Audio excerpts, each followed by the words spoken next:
entrepreneurship is so painful as long as you don't give up, because you're the only one that will say when to stop, right? So at the start, I think the journey wasn't easy.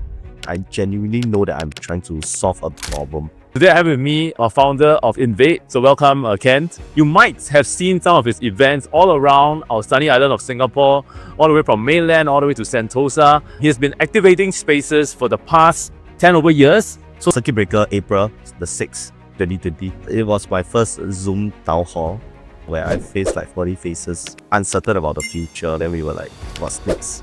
In 60 days, we organized our largest virtual festival. So it's like everybody covered us. But the end result is I lost another 200,000. So the silver lining came in where landlords had said that, can you take over our retail space? That was the silver lining. Just like, not all hope is lost.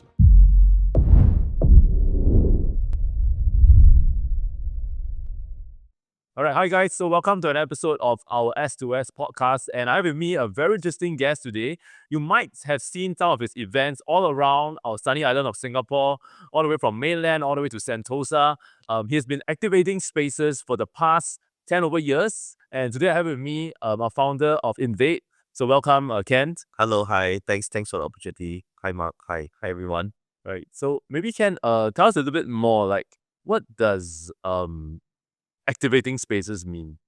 So Invade, we have been activating space in the sense of like, because there are a lot of underutilized space all around the island, right? Usually in shopping malls, atrium space, or even state-owned properties. So activating space means we want to add some vibrancy, do some form of placemaking, and of course building the communities using the space provided lah, right? So from creative spaces to immersive places lah. So that is our tagline for Invade. Wow. Yeah. Okay. So basically, you guys are going to these blank canvases. You guys are starting out, basically planning, crafting ways to basically bring interest, bring community, bring people to the spaces. Yeah. So I think generally when our stakeholders come to us, whether is it shopping mall landlords or state-owned properties, they usually have this pocket of spaces, right? Underutilized space, whether is it small, big, or large format, right? So then that is where we will come out with interesting concepts lah, or using our existing concepts to deploy and try to work something out with the objectives in mind of the stakeholder. Then we kind of like bring our communities to the space involved lah. Right. So I think from our very, very small size, bite size kind of concepts like fleaware, which is the longest running flea market kind of like concept in Singapore, started in 2010, or Makers Market, right? So it's really a boutique market. There is a lot of these handmade crafts. So these are some of the I'll say bite-sized concepts that we can immediately deploy, right? Down to our large format one like Artbox, right? So where it's the largest creative festival in Southeast Asia, we really want to bring together all the creative stakeholders in one space. So then that is where we organize Artbox. Moving forward, we will be creating a lot more such concepts. Right. How did this idea of Invade come about? Like, how do you begin this journey even? I think it was started actually quite straightforward. The creative brief is very straightforward. So back then my girlfriend, now wife, she really enjoys visiting night markets and flea markets around whether it's Singapore or all around the world, right? And back then I have been organizing events back in like whether is it my JC days, my uni days. Then I kind of like put these two things together, right? Visiting night markets, and Right. I like organizing events. So then why don't we put together, let's organize flea markets and markets. So that's how the idea of like Invade started, where okay, then let's do something we enjoy the most from both of us, and then organizing flea markets. So that becomes the creative brief from 2010 till now, 15 years later. So I'm still doing it. Wow. So this is many years, man. Yeah, that's a lot. And it started from a passion that you all had. Yeah, so it was a passion lah. It was really a passion because I think from a space that actually comes to life with tables and chairs, and then people kind of like selling their crafts and accessories, And it's the ideas that they have, right? And then put into a practical use, like, okay, this is my rental, this is my stocks, this is my price tag. I need to interact with my customers, then kind of like sell. So that actually warms our heart. Yeah. Right. So how is this what you guys are doing at Invade? Is this different from like a normal events company? Or how do you guys kind of look at it? So I think from the start till now lah, right? We talk about 2025 now, right? Presently. So Invade, we describe ourselves as a festival agency, right? Festival agency. Okay. So we have access to 40,000 lifestyle brands. So that is our value proposition. We have access together with our unique concepts like Artbox, Freeware, and Makers Market. We are able to festivalize, right? So either through our own IP or we co-create with our landlords, stakeholders, and stuff like that. So that is how you best describe Invade. So that has been working lah. At least we managed to find our purpose in that sense. So you mentioned a few words. So one is you have these people, these 40,000 lifestyle brands in your Database. Yeah. How did this grow to 40,000? So I think from the start where we organize flea markets, then a craft market, we run our own multi-label store, coffee shops, co-working space, even food courts, even, right? So from then till now, we managed to build up, right, the journey of these startups join us, micro businesses, emerging brands joining us. And we also created our festivals like Artworks, and we also went into like co-creation of, like, we co-organize Sentosa Grill Fest that's coming up, right? So I think through the journey, we have a lot of all these brands joining us, whether are they from Singapore, of course, Thailand, Malaysia, Indonesia, Hong Kong, Korea, all the way to Taiwan as well. So there's many different kind of all these crafters and emerging brands from all the different cities joining us in this database. So this is our access, right? This is our value proposition. So then that becomes a very important platform for stakeholders, like I'll maybe name some lah, like Enterprise Singapore, Singapore Tourism Board, MCCY, or even state-owned landlords. They want to be able to co-create some form of festivals revolving around these lifestyle brands. So then that is our kind of like value propositions that we managed to find 15 years down the road. And now then, does that mean you guys only work with government like agencies, or is there a private kind of a sector? Yeah, we How does that kind of work? yeah. So I mean, for example, we last year we did a private festival for PwC. So PwC wants a D&D, but then they want it out of the norm, right? So they say that, hey, I don't want it to be in like Don't want to professional kind of thing. I want a festival. I want to, appreciate all our 3,000 employees, so that let's do a private art box lah, right? A private festival. So then we of course we already know how to create one, right? So we did it for ourselves. We can easily do it for PwC. So then that is where we have we curate like 20 F&B brands. So take it as your live station, like you go hotel buffet like that. There's this live station, right? So we actually curate 20 creative F&B brands to pop up at this PwC private festival. So it's free flow of food from all these 20 live stations. We have tarot card reading, we have Jaguar ink tattoo, we have photo booth, we have a karaoke container booth. So everything that we piloted at Artbox, we can kind of like use it.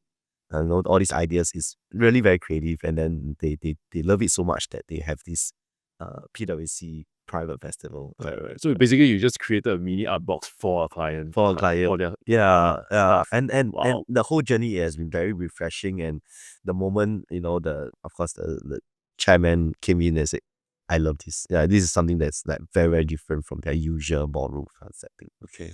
Yeah. So maybe, I mean, those are great things. I mean, definitely you've created all these festivals. And you mentioned IP also. How does the IP work in this like events So space industry? Like what? we call ourselves a festival agency, right? Ultimately, it is still a service provider to a clients wanting us to organize a flea market, art market, festival and stuff. But there is still a service agency. So which is a bit volatile in terms of business sense. So what I believe quite importantly it is to be able to create your own product. As a service provider, it is very important for you to create your own product that you can as and when say, okay, I want Artbox to be in January, I want Artbox to be in April, for example. So you are able to do it because it's your own P&L anyway, right? You handle it. So then that it could be a IP that you can insert during your lull period, for example, right? And then you are able to estimate cash flow more properly in that sense. So then that is where we thought that IP, owning some form of festival IP is very, very important. And it also allows you to have the ability to scale and expand overseas. So I think that is the kind of like direction that we thought that it is useful. So it's like reinvesting. So any kind of like profits and everything that we make from a company standpoint, we reinvest to create all this IP.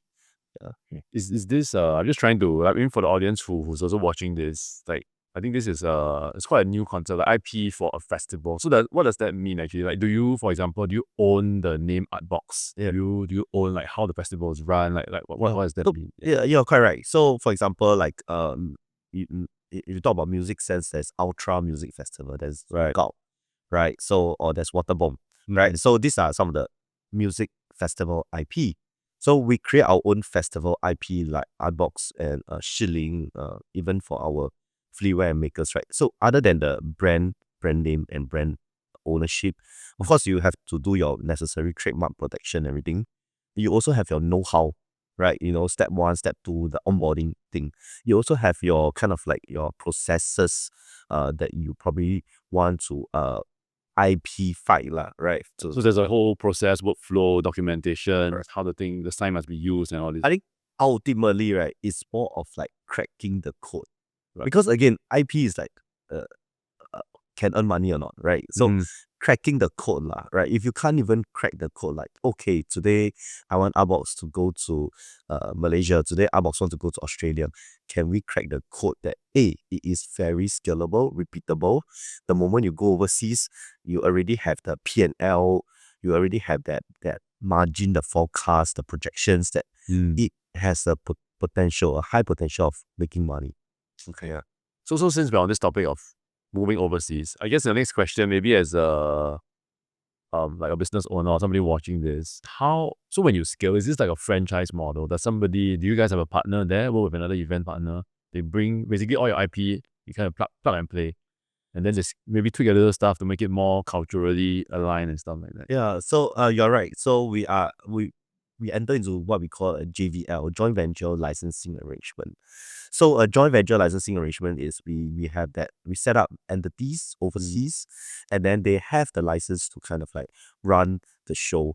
And I asked myself this, for the next 5 years, would I want to have a setup or do I want to go in aggressively to say, for example, Vietnam or Thailand, for example? If my answer is no, then why don't we kind of like set up a joint venture license and we empower our local stakeholders to try something to kind of like populate our IPs in the various cities and countries. Because I know that my next 5 to 10 years, with my resources, I want to go into Hong Kong, for example. I want to go to Korea, for example, right? So those are the market that I want to focus on. So then the next 5 to 10 years, I know that for sure that we are not trying to, spread ourselves too thin or stretch ourselves too thin. So we enter into what I call a joint venture licensing arrangement with countries and cities that are not our priority for now. Okay. So I mean, let's kind of rewind a little bit. So we talked about like this started from a passion where you and your wife or then girlfriend had this visiting like night markets and things like that, to now expanding and bringing some of these festivals even overseas. Yeah. Maybe walk us through that journey. Like, what was it like when you started? So it came from a passion. Yeah. Then how do you reach this stage where now, I mean, Artbox, I don't know in how many countries, right? Like, how do you guys kind of get here? So I think from a start, it hasn't been easy, right? it's something that you cannot really describe lah. I think entrepreneurship, I mean, anybody that asks lah, is like, any advice for entrepreneurs, right? Well, my politically correct answer is, oh yes, you must have passion and determination. But my unofficial answer is, don't do it, right? That kind of thing. So it's like, yeah, don't do it because it's so painful. It's so painful. I mean, ultimately, okay, I always think that entrepreneurship is a key attribute lah that one should possess, right? Whether you are successful at running it or you fail at it, to me there's no failures lah.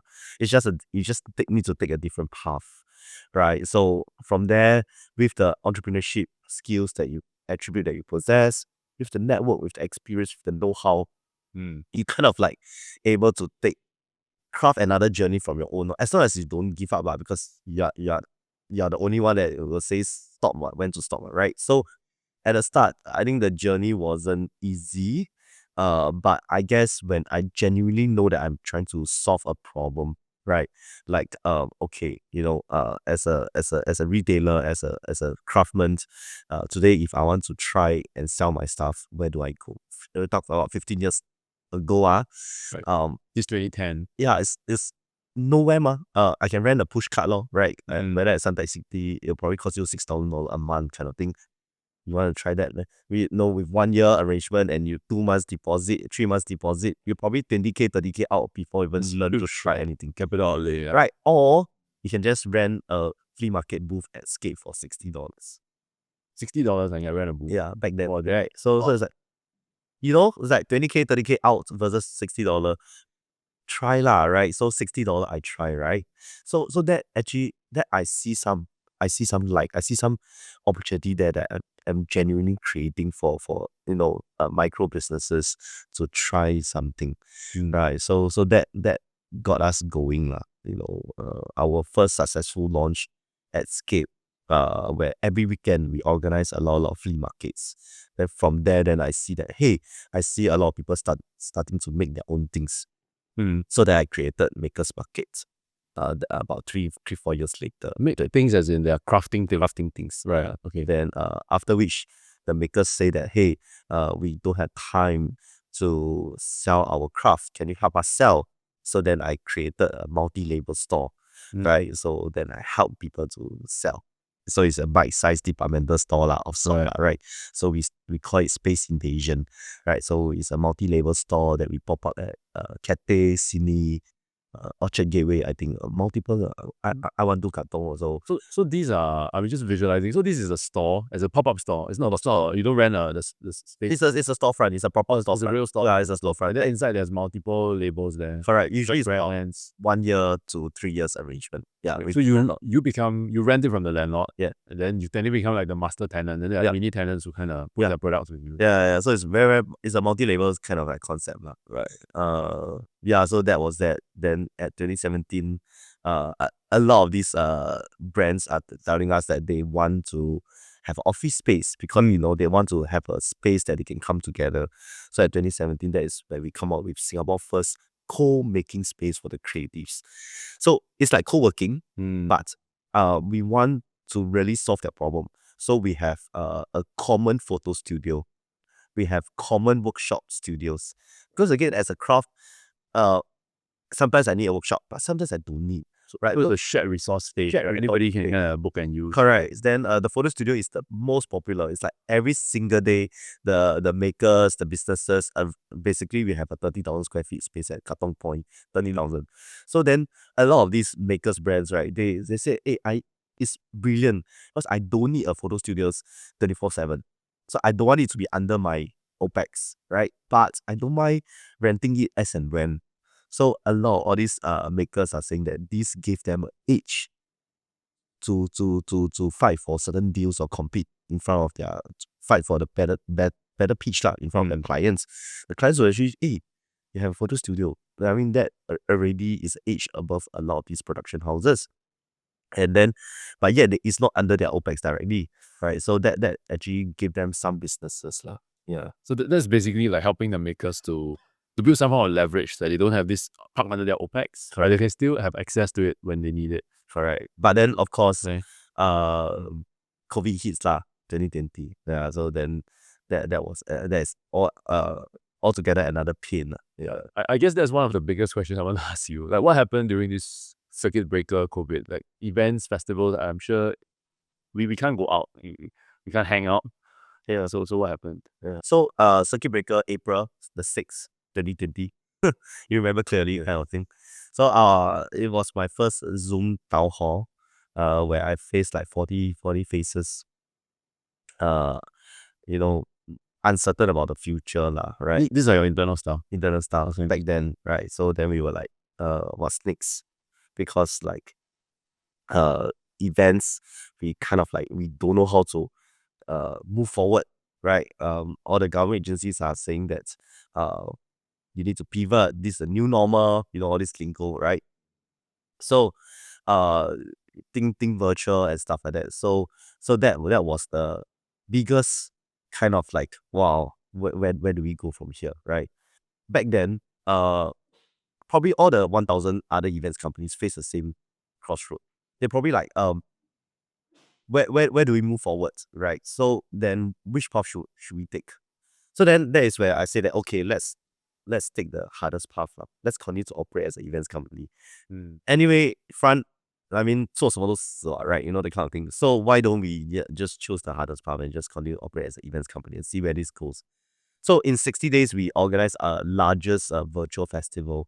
So we were already in the pipeline that we want to organize 士林夜市. Now, of course, COVID hit. They say, okay, why don't we bring 士林夜市 virtual? So we want the virtual 士林夜市. Great traction. We have partners like Shopee and Lala. I think back then was Lala Move. I can't remember. So we did a virtual festival where we have 100 brands onboarded on our virtual website. People can see live streaming, yoga session, MC, competition, trivia, giveaway, and then they get order food from our website and then it's sent to their doorstep. Oh, wow. Cool, ma, right? So it's like a virtual festival lah. So you're kind of visiting a virtual festival, walking around, so to speak, visiting different stores, and then when they order, the thing gets sent to their doorstep. Correct. So there's the virtual map also. We think everything is 60 days. April, then I think the festival was in June 2020. Right. Everything went great. We were even on BBC and everything. So it's like everybody covered us. But the end result is I lost another 200,000 for holding this event. Because I think it was the biggest competition was there's already so many things online. So everybody was fighting online. So it was just a cross button on the browser. Then you can go to Netflix, Instagram, Facebook, your Grab and your Foodpanda, everything. Right? There's so many things online already. So who are we to compete online? But we fail fast. So straight away I know that, hey, virtual festival, nonsense. No such thing. It doesn't exist. Right? But you see that within the next 2 years, I still see a lot of people trying to do their virtual events, virtual fest. I know that straight up doesn't work already. Right? So at least I know I fail fast. I know that 60 days, I know that no such thing. Right? I lost 200,000. What else can you say, right? Even if you try to improve it, you can't improve from that number one. Yeah, for typical events. So the silver lining came in where we have landlords that say that, hey, although event space cannot use, right? We got retail space. Can you take over our retail space? So they didn't specifically say what to do with it, but I kind of like think, actually, if you know the rules very well, right? You're in the space. So why don't we organize our flea market or makers market in the retail space? This is talking about in the shopping mall. In the shopping mall. Within the atriums and things like that. No. Retail frontage. So event shop. It's a retail shop. So it's like 1,000 square feet retail shop. 1,500 in the shop itself. In the shop itself, right? Okay. So it's like, okay, that doesn't flout the rules in that sense, right? So because it's a proper retail shop, it's essential, it's open. So then that is where we organize our makers market in the retail storefront, right? And then from there, it works. It worked. The first landlord that bought into the idea was Esplanade. And then moving forward, we went on to open another 5 to 6 shops shop front, physical shop front, 4 walls one. Brick and mortar. Right. Then we organize our makers market inside those shops. So okay, so let's maybe just take a pause. So if you've rented a shop, let's say in Esplanade, there is a maker's market inside. I'm sure. I mean, I guess we're selling things there. Yeah. So there's also physical staff who's managing the store. No need. Oh. Because it's all one table, 2 chairs, ma. So there is all the makers, then they are selling their stuff. So people come to the shop. Okay. So the makers themselves are there, basically selling and presenting. setting up their shop. Yeah. So it's like all the makers like, thanks for this opportunity. Again, because a lot of people work from home, a lot of people are looking for, uncertain about the future, looking for gigs, looking for side income. So this become a very, very important avenue for all these micro businesses to have opportunity to sell again, right? Otherwise, what are the chances? Online, again, is so noisy online. So then that becomes a very, very, very good platform for the micro businesses to try. Yeah. So it's really like a 1,000 square feet, you can fit 20 booth. So then they rent, they rent from us, then they go into the shop, they set up.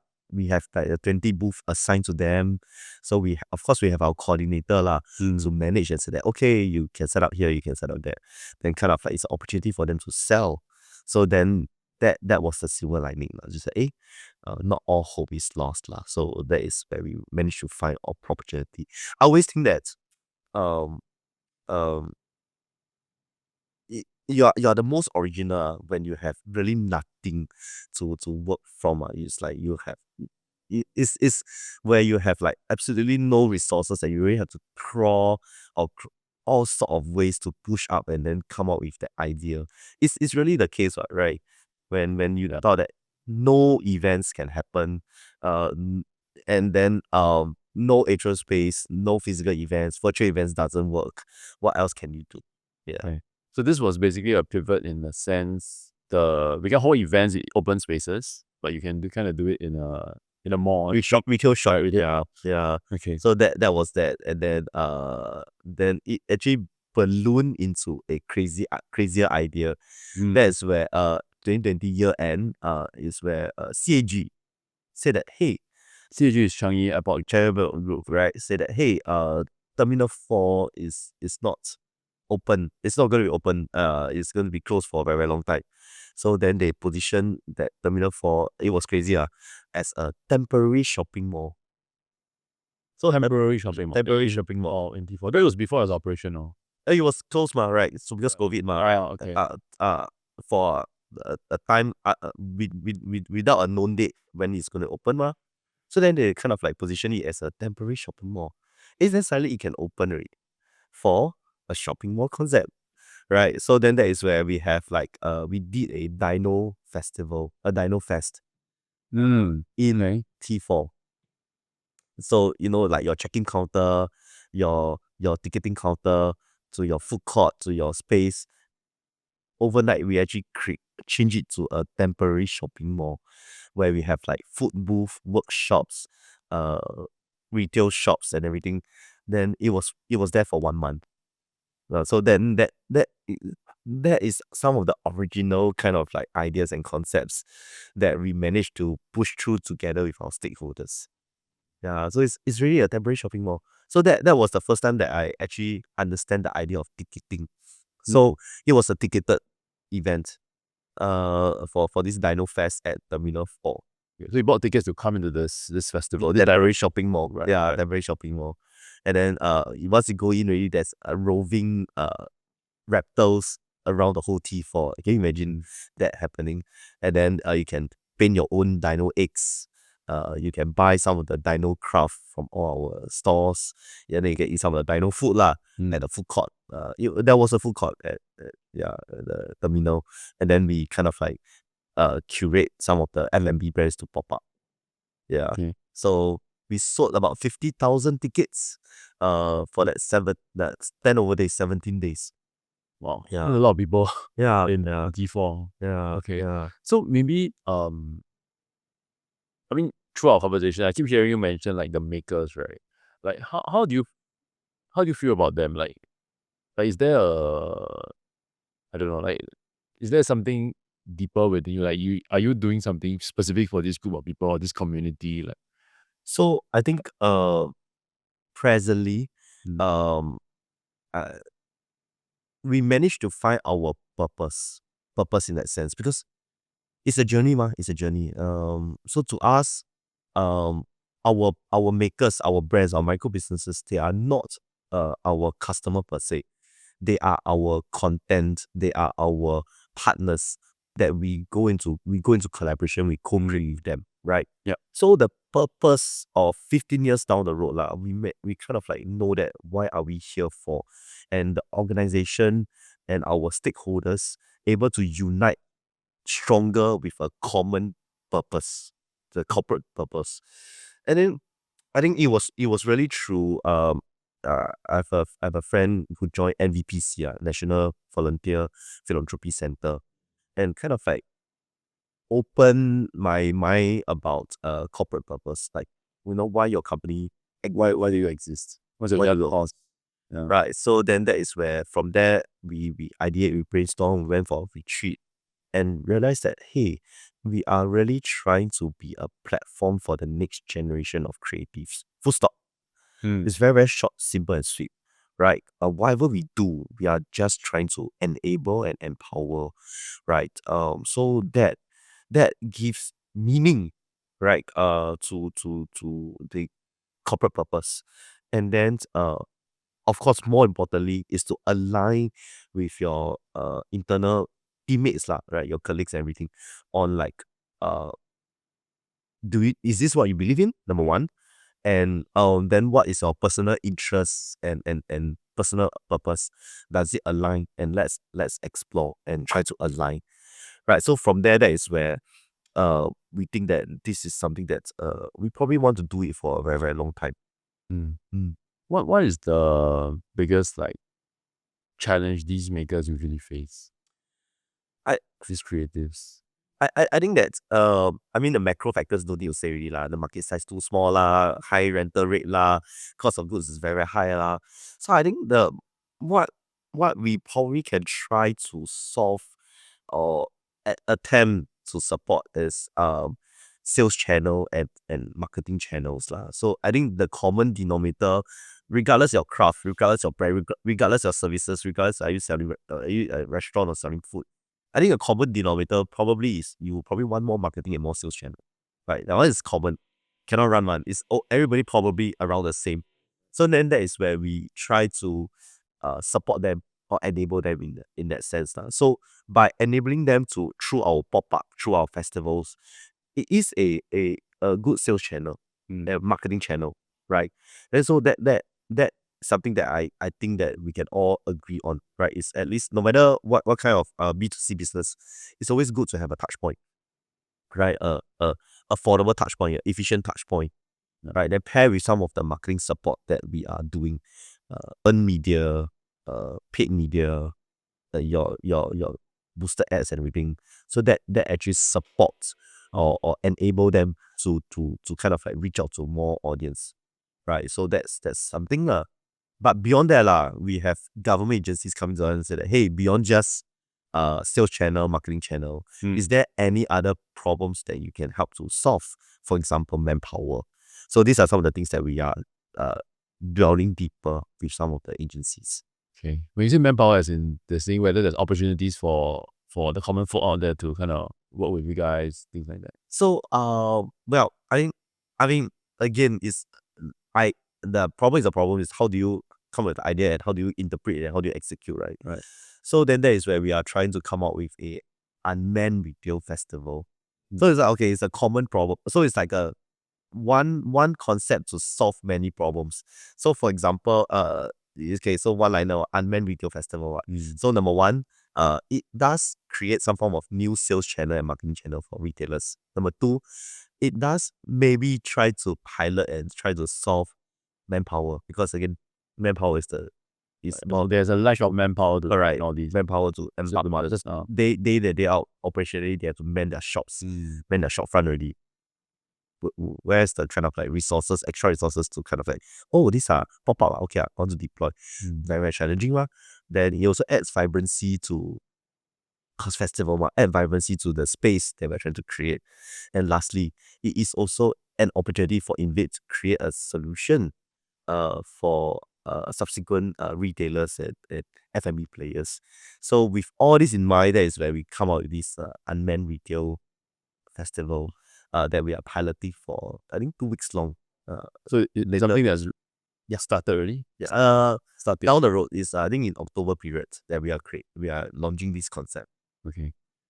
So we talked quite a fair bit, I think, in terms of like the makers, the people that are trying to support, to be able to run their micro businesses. Maybe let's switch gears a bit. Let's talk a bit about the business aspect. I mean, you as a business owner, maybe the team. Like, how does Invade function? Like in terms of let's say team-wise, let's say we need to start a new festival, for example, right? How does the team there function? I think for us we have 3 department. So there's a team of 30 over of us, right? So how our team function, right, as an organization is, I think first and foremost, we have our campaign team, right, where we conceptualize, we think of a working business model, a viable business model. So that is under our campaign, right? Then next, we also have our community team. Right, our community is where we have our programming partners, the people who manage our brands, people who foster relationship, people who enable collaboration to happen. So that's the communities. And last but not least is our production team. Right, our production team is where we have our project managers, our operations, our creatives, 3D, 2D designers, our marketing timeline, the Gantt chart, everything. So these are the 3 main kind of like department that we will always have and work hand in hand to confront or to kind of like solve any challenges ahead. So then that has been working quite smoothly for us in terms of like organization. Okay. And so out of these 30 people, I'm sure you started with a small team or just yourself, a Right. partner and so, right? How do you grow the team? So I think What's the mindset towards that? growing the team, so of course starting it was like maybe just one intern, one full-timers, and then we kind of like grow from there lah, right? The bits and we move from office to office lah. It's all bootstrap. It's all like we start from 0-1 kind of thing. But I guess because we are doing something right lah, so then we get more and more business, we identify more and more revenue stream, and then more and more recurring income, projected kind of cash flow, everything like Right. So from there, then that is where we know that we need more help, we need more teammates to join us, right? We also along the way we have more like-minded kind of like teammates along the way to join us as well in our journey. So then that is where we expand the team. Because I mean we run quite a couple of events as well, at PLB and in different our different companies, right? Yeah. I know events is there's a lot of late night. There's a lot of very tight timeline. Correct. How do you manage that kind of I guess stress level? Yeah. How do you manage? So I think that's the caveat we tell all our newcomers lah, right? When they say that, hey, I want to join Invade, it's exciting, you have so many concepts that you have and you're launching, right? So but then the caveat we always tell our new hires or potential new hires is like it looks fun, right? And appealing from the outside, like, from the outside you see through your lenses, like, hey, this is so fun, I want to be part of it. But of course there's a lot of painful journey and late nights and burnouts that you probably have to manage. So we tell them straight out already at the interview. We keep reiterating to them, right, at the interview, second rounds, even right before they sign, we keep telling them that this is what you're signing up for. Yeah. There's no such thing as work from home kind of thing. So everything is like eyes wide open kind. But if you do become part of us, right, we know that we are here for good. We are trying to really build a platform to inspire the next generation of creatives. We are always trying to create more concepts. You get to see that from the idea to the fruition of the idea to that real life festivals that you're not part of a scientific management where you're just one of the Numbers in the numbers or just a chord, right? the machine. Machine, right? So you get to be part of the journey where you see the whole thing, Okay. to the fruition of it. So that is quite fulfilling for some of our teammates lah, right? It's like running a startup every 6 months, or every 3 months and say, okay, we finished Artbox already. What's the next one? Oh, Singapore Badminton Open wants us to do a festival. Okay, what's next? Oh, Sentosa Grill Fest is coming in, so then we do it. So it's always like a startup lah. So it's always constantly very thrilling, exciting. You never know what's the next problem that you're gonna face or try to solve. So it's that journey that keeps everybody motivated and encouraged to try to be the better self for the next project. Okay. So if let's say maybe I'm a graduate, like I'm looking for a job, like what is one reason that I shouldn't, like if I have this thing, right, I should never join the event industry? What is Or as a boss, let's say you're a boss of this company, or events company, or festival. that shouldn't join? Like, what is one trait that immediately you will say, okay, this person is not cut out for it? I think to us the most important one is not to have a rock star mindset. So not to be able to maybe it works for some industry, but I guess in the events kind of setting where teamwork communications is very important. Like even if you have fantastic in what you do, but you just need the whole team to move along with you. You can't do it alone, you cannot accomplish it alone. With that's where we want team players, right? We want to everybody kind of like motivate, encourage, and be together to complete a mission together, as compared to say that, hey, this is my idea, this is my credits, this is my achievements. Is the word I and me shouldn't exist in our company lah, right? So then that's where I don't want to see traits. Yeah, it's a little bit like in PLB we call this the brilliant jerks. Like no brilliant shoots. Yeah, is that what you mean? Like basically they are very good at their scope, but they always think they are one man superstar. Right. Yeah. So I think I always kind of like measure.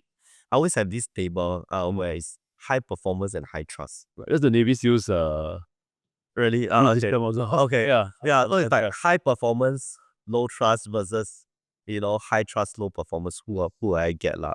Yeah. I'll probably get high trust, low performance kind of thing, because I think everybody have their own capabilities and abilities and know-how and everything, and you just work with it lor, right? But you and for sure you trust that person. So I rather have that kind of teammates in my team. Right. Someone has got my back.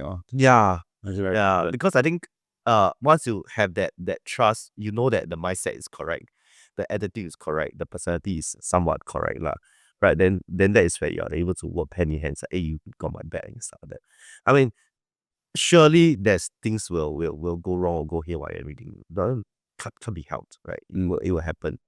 But it's more like that, hey, this is no one's fault, right? We learn from it and we try to move forward. Right. Yeah. Okay. So maybe now we're in this era where there's a lot of AI stuff, right? How do you see the events or festival space kind of evolving? And what's going to happen next in the next maybe 2 to 5 years?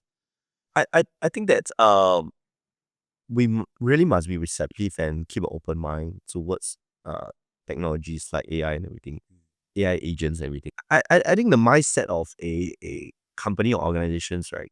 As long as you possess the value of being agile, being nimble on the move, regardless of how big or how small your company is, right? Have the mindset of being agile and flexible and nimble in facing challenges, obstacles, right? Tools like AI gen or creations, right?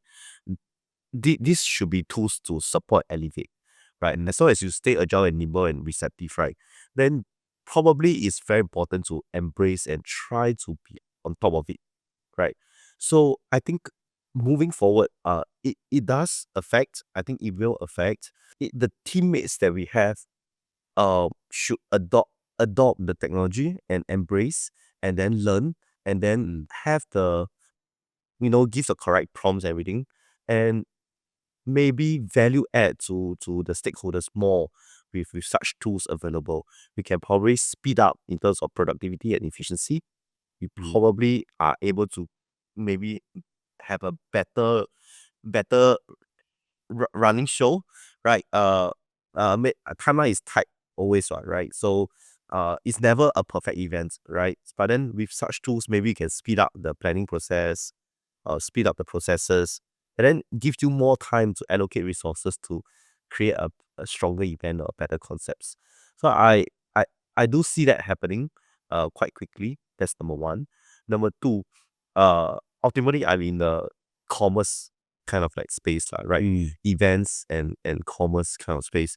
So on the commerce front, I think that we should really embrace as well in terms of like a hybrid, right? So Invade, we have a touch point where people can sell offline, right? But then online, um, the the the way that is so porous and so um fast in the way that there is like social commerce, live streaming, and live selling, right? So that should be a good pairing to our touch point. We are trying to form some strategic partnership with some of the online stakeholders on like how can we help our brands to thrive and not just survive. Okay. I've maybe like looking back, right? If you had one thing you would change that you think will help, your journey in entrepreneurship, what would that be? Like if you can change one thing.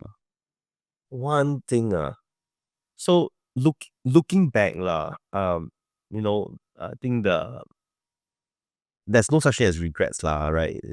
No such thing as I take this path. What could have been, right?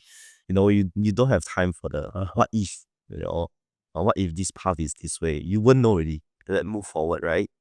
So I think that's one thing that it's not that I would change, but I want to improve is I think in terms of decision making, the promptness of decision making, right? I think it helps as a leader, making um fast decisions with the limited information that you have is better than trying to gather all the informations you have and then okay, we should do this, right? By then it might, in terms of the opportunity cost that you are missing, in terms of the your teammates will probably have to wait for you, right? Hey, where are we going?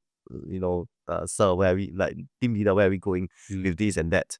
So that might have a more spillover effect than you think, right? So I think as a leader, it is very important to, based on the limited informations, make the best and the quickest decision ever. And then from there, then that's where we can move faster. Mm. So maybe personally for yourself, right, through this 15 years journey, leading, growing this company as well, what is your most memorable, like, from a point of like a business owner or leader for your team? Yeah. What is the most memorable like, kind of experience you've had? It can be a good, it can be a negative. Yeah. Um, I think that there are many memorable ones, right? But I want to talk about the most recent one that I had. The most recent one that I had is, for the first time we sent the whole team out on an overseas retreat session. So we sent all I think back then, I think those qualified one about 20 plus, close to 30 of us, all to Ho Chi Minh. Qualify as in what? How do they qualify? Sorry, well, qualify as in Qualify as in like they are full timers. They complete at least 1 year with us and stuff like that So we want to reward those right? So about I think close to 30 of them, we send everyone to Ho Chi Minh, Vietnam, just for a short retreat So that was very very memorable, especially when the first meal we had was a long table, and it was this restaurant 4P I think everybody will know when they're in Vietnam. It's like the Musco one. So the food is great, the service is great, the friendship or the kind of like things that we share, we talked, it's like it's very very different, right? Share over a meal, and then when it's very very communal. hey, let's take the bus. The bus is here to pick us up, right? Or hotel stay, or who and who share, or who and who late because this person used the bathroom very, very long. So that is the kind of thing that you don't see it when day in day out working lah. So I thought that was quite a memorable journey. So down to like even at one of the lunch I remember clearly is where I was sitting with my HOD, right? And then we were like, "Aiya, wow, we really know each other for very, very long." Like I think my HOD stayed with me for very long. I think 7 to 12 years, right? So it's like we already know everybody inside out, or do we really know each other inside out? So then we start asking each other questions, like really deep questions. That was very, very random, but it really made me remember that lunch. Yeah, I thought that such things is very, very valuable in terms of the journey that I built alongside with them. So I mean, hearing this is like really understanding your people, like having spent time outside of work to bond, like even with people that you already know for 7 to 12 years, Yeah. right? Like what is the so when it comes to your team, right? Like your people, um, how is it that you think? Like, how do you want to grow this team? What's your mindset as a leader for your people? Yeah. So the the mindset is okay. So I always have our seniors lah, our intake lah, right? They are Okay. 50, 60 years old, running business already. They always ask me this question: 你是为了做生意养工人，还是养工做生意？ Right. Right? So they say that don't fall into that trap of like 你是做生意做养工人啊。Right? So they probably keep warning me lah, right? But to me, it's like as a like for Invade lah, we getting the team together to try to create something that is that is really trying to solve a genuine problem in this world, right? And we are really in the era where we see the ups and downs of retail, right? Suddenly you see Wala Wala, the news, so you see clinic bidding a $52,000 rental. So it's like we are at an era where it's so volatile, and you really want to be part of that journey where we do our part and contribute our part to make it hopefully make things easier to try something different for them, create alternative sales channel and thing. So I think from there we know we're doing something right, and at the same time I feel responsible for my teammates, like because like my management, they are, like I say, 7 to 12 years, right? So I mean I got to be doing something right for them to stay with me for so long lah, 7 to 12, right? So I want to be able to move them to the next journey or next milestone.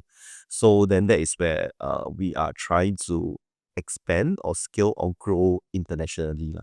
So that is the next step that for Invade. Singapore market is very, very small.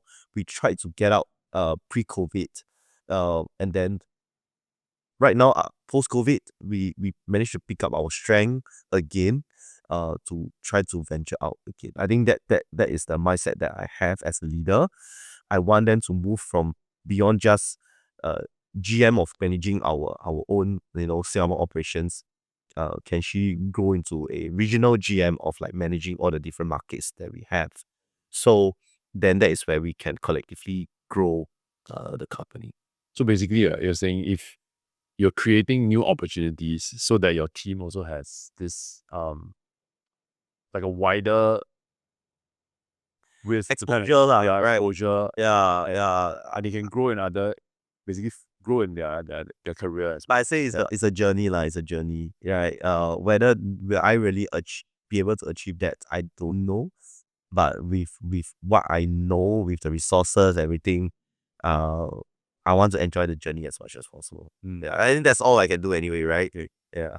I just have maybe like one or two last questions. Right? Mhm. So the first one is, just now you mentioned that Chinese saying from the inject you mentioned. Yeah. So I was thinking about it. So in Chinese you say it's basically if you convert to English, whether you are kind of feeding your staff or growing your staff to run your business, Yeah. or is it the other way around? That means you Yeah. you have a Yeah, business just so a that you can business feed. just to feed them. So which Yeah. one actually is your mentality? Is it the first one? Yeah, I mean, Yeah. that actually enlightened me lah. Like, hey, am I just trying to create a business just to, or we earn just enough, so everybody can get paid? It shouldn't be, ma. That's unfair to them Okay. and to yourself also, right? Because them is like, so it's always just enough, right? We are just surviving. Yeah, it's always less. So this year, what project we close and that's it, right? Yeah. So it shouldn't have lah, right? To be fair to them, right? Because they are here because they are believing in the things that you do. It's not like, oh, I need to care for this person, I need to care for that person. Can I manage to feed them and stuff? So it shouldn't be.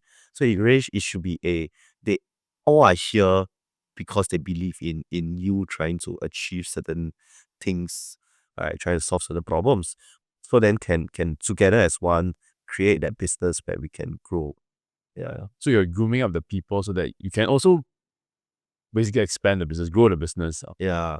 Okay. Yeah. I think that's important. Right. That's important. Okay. Maybe last question. What do you have? Because you've been in business, I mean, a good 15 years. Yeah.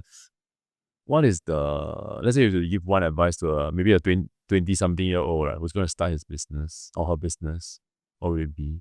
Yeah. So I think in this time and age lah, I think we saw that there are really a lot of these young entrepreneurs trying to run their own gigs, freelancer, solopreneurs. I see that that trend, right? There's a lot of home-based businesses coming up as well. I guess what Singapore and the government are able to kind of like build the environment or incubate the environment for such mindset to come out, right? And quite heartened to see those. Yeah, there's like more and more entrepreneurs these days. I see like so many of them around. Like Yeah. 20 something, 21 years old, 23 years old. Which is what we need lah. Because again, if we don't continue to create businesses and opportunities for other people to kind of like join us, then that's our most valuable asset, right? Human capital resource. Yeah, it's the most important asset that we have as a nation. So that for these young startups and entrepreneurs, right?